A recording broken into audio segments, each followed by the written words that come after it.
Olá!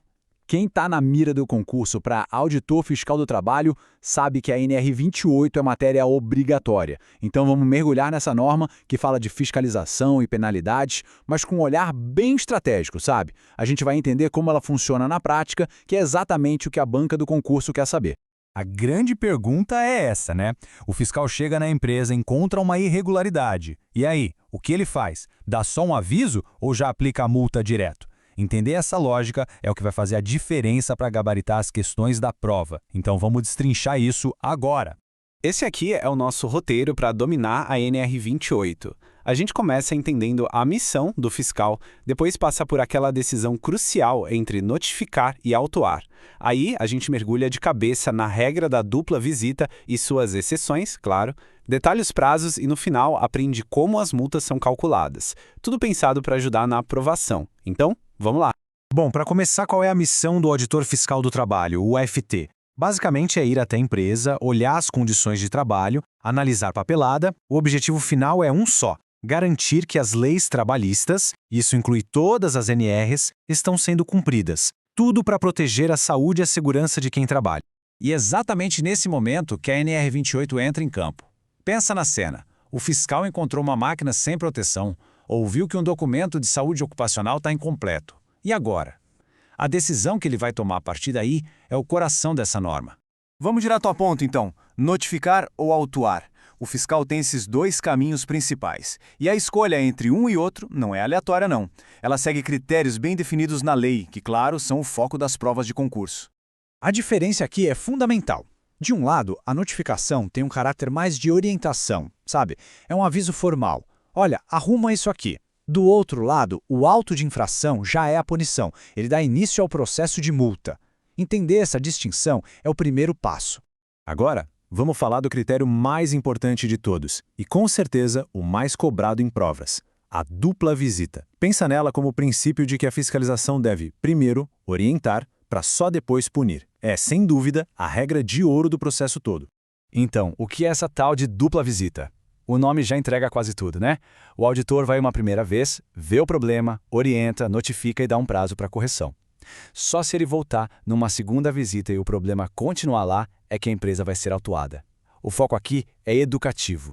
E atenção aqui, porque esse ponto é para memorizar mesmo. A dupla visita não é uma escolha, ela é obrigatória nessas 4 situações. Quando uma lei é nova, na primeira fiscalização de uma empresa que acabou de abrir, em empresas com até 10 funcionários e para micro e pequenas empresas. Esses 4 cenários são um prato cheio para a banca examinadora. E se liga nesse número: 90 dias. É o prazo que define o que é uma lei nova ou um estabelecimento novo para a regra da dupla visita. E aqui tem uma pegadinha clássica de prova. O prazo conta a partir da vigência da norma, não da data em que ela foi publicada. Esse detalhe pode decidir uma questão, então anota aí. Mas como toda boa regra no direito, existem as exceções. E em concurso público, saber as exceções é tão importante quanto saber a regra, se não for mais. Saber quando a dupla visita não se aplica é o que diferencia quem está realmente preparado.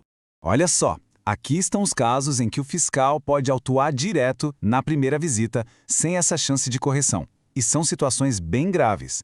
Funcionário sem registro, a empresa cometeu o mesmo erro de novo, tentar enganar o fiscal, ou, a mais séria de todas, uma situação de grave e iminente risco à vida. Nesses casos, não tem segunda chance. Ok, vamos avançar. Depois que o fiscal notifica, existem prazos que precisam ser cumpridos. E se o risco for muito alto, ele pode e deve tomar umas medidas bem mais drásticas. Essa linha do tempo dos prazos também é importante. Funciona assim: o fiscal notifica e dá até 60 dias. A empresa acha que é pouco tempo. Ela tem 10 dias para pedir uma prorrogação. Aí a autoridade regional pode estender para até 120 dias. E se precisar de mais tempo ainda, aí só com um acordo ou convenção coletiva. É uma escadinha de prazos que precisa estar na ponta da língua. Agora, o cenário mais crítico de todos. A norma define grave e iminente risco como gatilho para as ações mais duras do auditor. É aquela situação onde não dá para esperar, onde a vida ou a saúde de alguém está em perigo imediato. Quando esse risco é identificado, entram em cena o embargo ou a interdição. E a diferença é simples, mas cai muito em prova, então, atenção. Embargo é para obras, construção civil. Interdição é para todo o resto, a empresa inteira, um setor, uma máquina específica. Resumindo, embargo é para construção, interdição é para atividade ou equipamento. Memoriza isso. Pronto, chegamos na última etapa, a multa. Se a empresa foi autuada, como é que se calcula o valor dessa penalidade? Não é um número tirado da cabeça do fiscal, não. Existe uma metodologia bem clara para isso, que está lá nos anexos da NR28. Basicamente, 3 fatores definem o valor da multa. Primeiro, o tamanho da empresa, que é medido pelo número de funcionários. Segundo, se a infração é de segurança do trabalho ou de medicina do trabalho. E terceiro, a gravidade da infração, que tem uma escala de 1 a 4. Vamos ver um exemplo prático para ficar bem claro. Uma empresa com 50 funcionários não fornece CPI, que é uma infração de segurança de gravidade 3. A gente cruza essas informações na tabela da NR28 e chega num valor de multa entre 2.496 e 2.898 BTN. BTN é o bônus do Tesouro Nacional, uma unidade de referência para esse cálculo. É essa matemática que o fiscal faz. E para fechar, mais uma pegadinha clássica de prova. Se a empresa for reincidente ou se tiver fraude na história, o que acontece com a multa? Muita gente pensa que o valor dobra. Errado!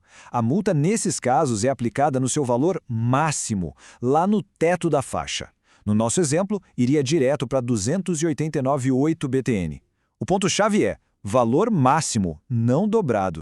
Certo. Agora vamos para aquela revisão rápida direto ao ponto. Se for para levar só algumas coisas dessa nossa análise para a prova, que sejam estas aqui.